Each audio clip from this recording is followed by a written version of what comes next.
name is Ken Burkey, and You're already laughing.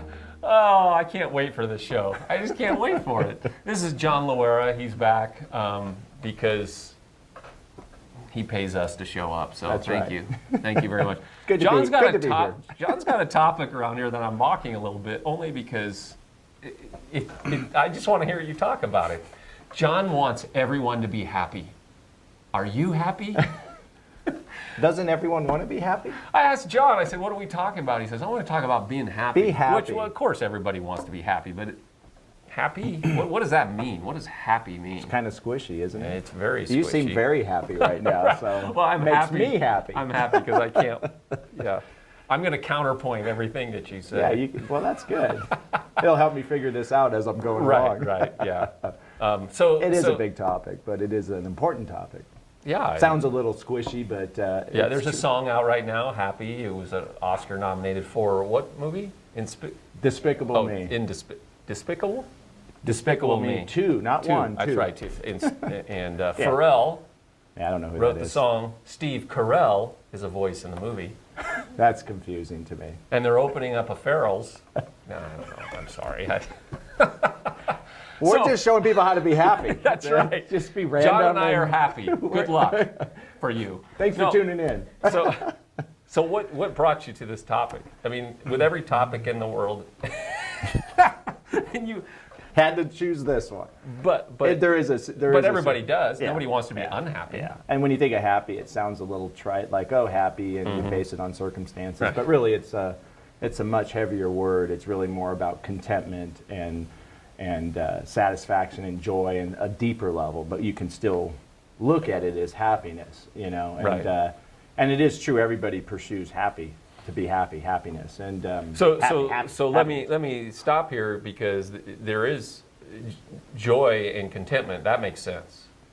So is there some false happiness out there, or I mean, as far as when you look at joy and contentment, we struggle with that in our culture. So I think this is a good topic. Well, happiness, I mean, I think the part that is, kind of gets mixed up is, it's not, we say it a lot, happiness seems like it's more superficial based on circumstances and fleeting. But when you think about, like, the Declaration of Independence, when they say the pursuit of happiness, they're not talking about something that's superficial there.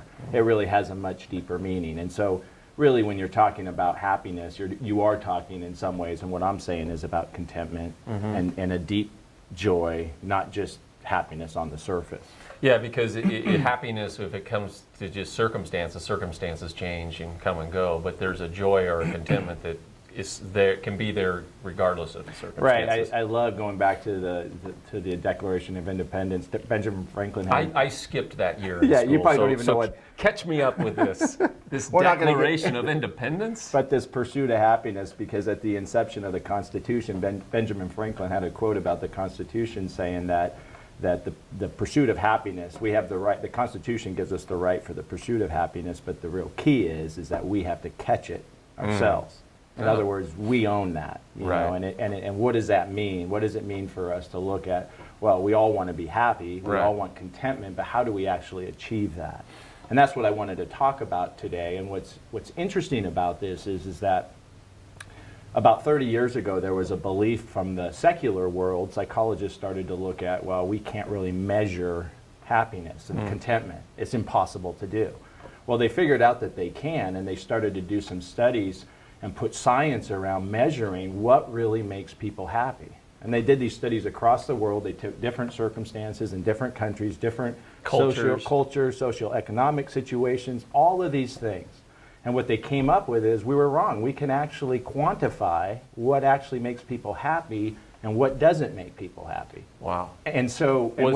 without giving it away, because if you give it away now, the show's over, but was it the same in every culture? Same in every culture. The what makes us happy? And what doesn't. In every culture? Every culture. Across Rural, every situation. urban. Rich, poor, you name it, what it is. Oh, this is don't tell me yet. I'm not going to, but what's amazing, go figure, is what doesn't make us happy and what does are all basically biblical principles. And you go figure. Yeah. And this is the secular world coming. This is science applied to this. And this is psychologists looking at this going, hey, here are these factors. Right. What is it? And they've actually been able to quantify this. Wow.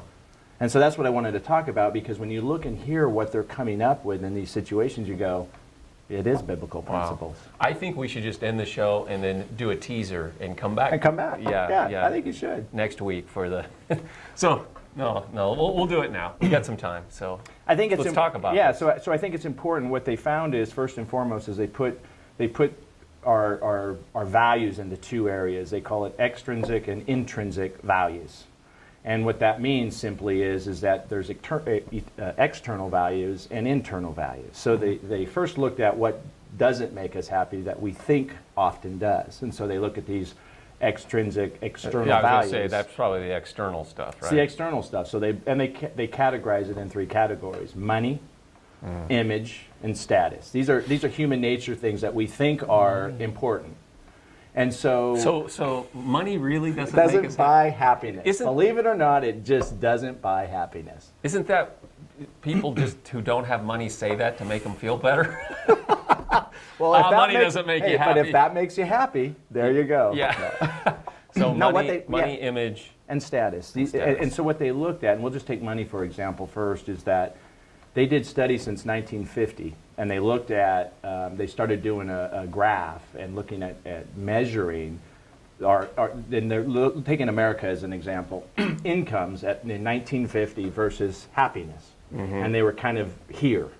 And then in 2011, say, when the last time they did this measurement, which is, some 60 some odd years later, they noticed, obviously our incomes are way up. The level of materialism that we have, the stuff that we have, the earning power, all of those things disposable income is skyrocketed. So we are a rich, rich country. But interestingly enough, our happiness has actually declined. And what they're finding is what they categorized this as was what they call the hedonic treadmill. And the hedonic treadmill is the principle that says the more that you have, the more you want. Yeah. And it's a human that they connect it to the brain. Actually, there's science behind this. That Wow. They say they are finding that actually there is a science behind money does not make you happy. It actually makes you more miserable. So once you have enough, money to survive, that's then exactly it. Exactly. You have to have some money, but then once you start getting more and more money, your It happiness. starts to. John D. Rockefeller, who this was before the study. The richest guy in the world at the time, they asked him, well, how much money does it take to make someone happy? And his answer was just a little bit more. And that's exactly what they're talking about. Wow. And so they said somebody that had zero, once they got to a place of having enough income for basic physical needs, food, shelter, clothing, those things, that obviously brought more contentment when you didn't have those things. Right. But interestingly enough, somebody, say, making, for example, $50,000 a year was no more happier at $500,000 a year. Wow. Because all of a sudden they start to fall into this cycle. Even though they may appear to have more things and more success, they maybe even appear to be more happy because they have more disposable income to be doing all these things, but internally they're not more happy. There's more of this want, there's more of this desire to have, the focus on what I don't have, the pressures that come along with it. It's not saying, hey, don't have money. Right. It's just, this is the cycle. Don't bank on that making you happy. It's going to make you happy. And image and status are the same sorts of things. Right. If I care about what I appear to be, the focus starts to be the same about this. And we need to talk about that, John. I know. Well, you like my shirt, though. Yeah, it's pretty cool. Yeah, you were feeling a little conscientious about some things. So, same thing. Putting too much. There's nothing wrong with looking good. There's nothing wrong with having money, but when we tie that to our happiness. Well, what happens? We start comparing. There's always somebody that looks better. There's always something I want to be or achieve. And all of a sudden we get in that same treadmill that they talk about that says that more we focus on that, the more we're dissatisfied with it. And there's a higher rate of dissatisfaction with those things. Wow. The other interesting thing about these external sorts of factors is those are the very things that are circumstances that so often we can't control. Right. And yet that's that fleeting happiness that is like a roller coaster. When I don't have enough or I want that thing I can't have, I'm miserable. Well, I was going to say there are a lot of miserable poor people because they don't have money, but their standard of happiness is wanting more money too. Right. So it's not just rich people that aren't happy. No. You can be poor or not have a lot of resources if you're banking on if I just have more money. If your values are based on external motivations, these extrinsic things, so if I don't have it and I want it, it's still an external focus I have for my values. So you are going to end up having the same issue. So the classic on that is you have somebody who doesn't have whatever, Right. and they're saying, I'm not happy, but when I get this, then I'll be happy. They're not happy here, then they finally get what they... And they're still and not. they're still not happy. Yeah, yeah. That's kind of the human plight. It is, and I think that's where the first step in this is recognizing what doesn't bring happiness is an important thing, because then we start to look at shifting our focus from those external values and motivations more toward the intrinsic or the internal side of values, which is, again, the science behind it, finding, okay, so when we start to look at these countries, we're starting to see the internal aspects of this, of human nature is what's bringing true happiness and contentment in our lives. Okay, so a review in case somebody just got to this channel. This is a scientific, set this up again, so and then you're going to go to what really they does. put some science around figuring out what does and doesn't make us happy. So the psychologists have figured out how to, quantify this. And so they took situations across the world, all across ethnic backgrounds, cultures, socioeconomic situations across the board, and said, we are going to study this over like a 30-year period and come up and then finding these common denominators that what does bring happiness and what doesn't. So it's consistent. And we just talked about money and status and image, which is man, these external. I have been going down the wrong path. You had no wonder why you're miserable. Yeah, all this plastic surgery, it just not hasn't brought working. me. I was wondering why. And I look in the mirror and I'm just not happy. And you probably don't have any money as a result. Yeah, whenever I hear Pharrell's song, it just makes me angry because he seems happy. Yeah, but he's got a lot of money. Maybe they're wrong about the study. yeah. Well, there are people watching us right now that are. Yeah. So obviously, biblically, the Bible says this isn't where you find your happiness, but science has found that too. So the study across all cultures and boundaries and countries, what brings us happiness? So what they come back to is this, what they call this intrinsic values, these internal value systems. Mm-hmm. And again, the external stuff is very circumstantial. It's squishy. It's squishy. It's based on circumstances. It's fleeting. But what they look at is these deeper internal sorts of values that ultimately bring contentment. And this ends up being something that is regardless of our situation and our circumstances, that actually it is something that is not only true, but it's sustainable, which is very interesting because, again, this study was over a long period of time. So they're not looking at snapshots. Right. They're following individuals and situations for long periods of time. So it's interesting that that external stuff, it's not that money that won't make you happy temporarily, or that you look in the mirror and you look good for the day. I feel good. That's not a bad thing. That happens to me a lot. Yeah. Anyway. I never get out of the gate, but that's... Your wife doesn't allow mirrors in your house. Yeah, so there's a reason for that. Yeah. No, but those are temporary, fleeting, and can be deceiving too. So we're not putting down. No, it's just they're looking at it from the standpoint that says, if your situations are this, how do you sustain happiness and experience happiness and contentment regardless of those things? And that's the internal. Right, which is again. So what is it? So the first one is this. There's three things, and the first one is this: is that the first intrinsic value is personal growth. Personal growth. Wow. Yeah. And so what they say is that if an individual looks internally and says, am I growing? Am I becoming the best person, essentially, that God created me to be through learning, through experience, through all of these different aspects of my life? Wow. No matter what I experience, if I'm actually personally growing, there is contentment in that. Interestingly enough, what is compelling is so much of when that happens is during adversity and struggles. Wow. So someone can actually be content in difficult times because they know they are growing. So as they're talking about this, again, this is a secular study. And again, you look at it and go, okay, there's biblical principles here. It's the same thing because the Bible tells us that God, good or bad, can take everything, right? Yeah. And actually they can create through adversity. It's not that it's not hard, but on the other side of this, that we can actually grow through that and become stronger. We can actually become and find purpose through our struggles. Well, and that makes sense. I mean, it does make common sense, actually. It really is. That we're created to grow. So if we feel like we're progressing in life, we feel like we have a purpose in life. I mean, Rick Warren sold 3 bazillion books on purpose.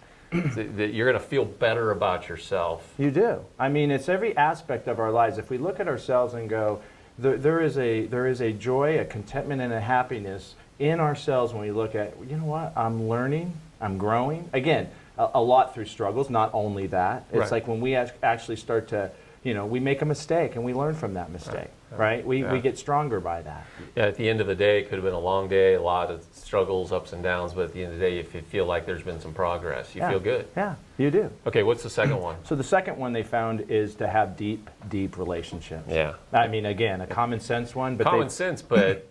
So 30 years of Yeah. study, there was not one individual that they rated as being content and happy that did not have at least one or two deep relationships in their lives. Wow. It's proven. I mean, Yeah. they look at it and go, okay, there's a lot of people, and what they look at externally, external values actually takes us away from relationships. If you think about it, you go, okay, if I'm pursuing money, and that is a focus of mine, if that's what I'm on that hedonic treadmill, if image and status and those things, typically those individuals have superficial relationships because their time and focus and energy is somewhere else. Yeah. Those that have less, and this is why they actually correlate and go, how do people have less? And actually when we interview them and follow them, they're more content because they have the time. Right. And they've put their focus and energy into these relationships. Yeah. And so what these psychologists are saying is, one of the things that you can do is to shift your priorities and focus in on those relationships and to evaluate those things. If you don't have them, then it's, hey, how do you invest and deepen into your relationships? And that's why you can go into cultures that are poorer than us, but their basic needs are being met. Yeah. And there's a way higher level of happiness because they're simpler. They have a simpler life, so relationships are raised up. It's unbelievable. It's funny how these themes start to happen, but we've been talking a lot in shows just about the isolation of America and the disconnection of America. Right. And so God created us to be connected to Him and to one another. To be in deep, deep relationships. Wow. And I think that one of the challenges and where they saw successful people, America and cultures that were affluent had the biggest challenges of these things because typically they were drawn to external values. And so it was those that could rise above and transcend the pressures that we have to focus on these external values, to come back to our intrinsic values that people were starting to find contentment. Wow. So that's the key because it's actually in times what they found is it's easier for people who are not in affluent countries to find contentment because they're not pulled by those forces. Wow. And you go, wow, we are actually at a disadvantage here based upon the fact that if we suck into this, we're actually going to find ourselves in this place, we're on this treadmill. There's a great line that Jesus said, what does it profit someone to gain the whole world and to lose their soul? And that's just, so last one, because we're running out of time here. And the last one simply is they found that helping others makes people more content. Wow. And that if you actually have something Did you make this all up, John? I'm reading this. What's the book that is it a book or is it a study? It's actually a book, but it's also a documentary film that came out in 2012 called Happy. Yeah, okay. All right. I don't know if you've seen it. Yeah, but it's I've seen the book. So I saw little excerpts, but then I read the book, and then one of the doctors that actually did the study and what his findings were, and it was very compelling because... So they found out personal growth, deep relationships, and serving others brings happiness. Two big contrasts real quickly if we have time is that Japan, they looked at different countries and they looked at that Japan and said Japan is the highest external value country, people that put emphasis on external value right now. It's the least contented country in their evaluations. Wow. People are literally working themselves to death there. And the pressures of all of those values put in external things. So they find the highest rate of discontent is in that country based upon the pressures of their culture. Wow. Well, did they have a highest? Conversely, Okinawa, which is still Japan, but this small island there, they did a snippet of this island. They have the highest level of octarian or centarian individuals, over 100, there, and it's the highest contented area in the world. And they're going, why is this? Okinawa experienced World War II, one of the worst battles there, lost families. These people lived through all of that. And so here you got all of these individuals there, and what it was they personal growth. They grew through this adversity as a community. They came together. They're not rich. Right. Their relationships with one another in that community are phenomenal. They're just like this. And what they do is they're serving and helping one another. Wow. And as they sat there and interviewed, there was a 106-year-old woman there, and they said, so contentment and happiness helps you live a longer life? Does that mean you live? And her response, 106 years old, very clear and lucid, said, no, it's not about the it's not about the years in life. It's about the life in our years. Wow. It's the quality of our life that Wow. we experience. Wow. And you just That's go, awesome. it's those three principles living out. Wow. We got to revisit this. Yeah. This is good. We're done with time, but I was just thinking about those three things, personal growth, deep relationships, and serving one another. That's what the church should look like. Well, exactly. That's what it's supposed to look like. Absolutely, absolutely. And Helping- sadly, sometimes the church doesn't look like that. Yeah. It's amazing that sometimes the external values are the same Yeah. in the church. Yeah. But it really is. It's to help people grow spiritually, emotionally, physically. Yeah. Certainly deep relationships and be a community. Serve one another. Yeah. Thanks, John. This Yeah. is good. We started out very happy. I hope you're happy Well, no, now. actually, I started out thinking I was happy, but now I got some work to do Yeah. to be happy. Now you're There's just some false happiness going on, but Now you're just very gonna be good mad. stuff. Thanks, man. You bet. Let's revisit this topic. you though. bet. You bet. All right, man. Thanks for being with us here on the basics of life, and hope these principles can help move you towards real happiness. We'll see you next time. Believe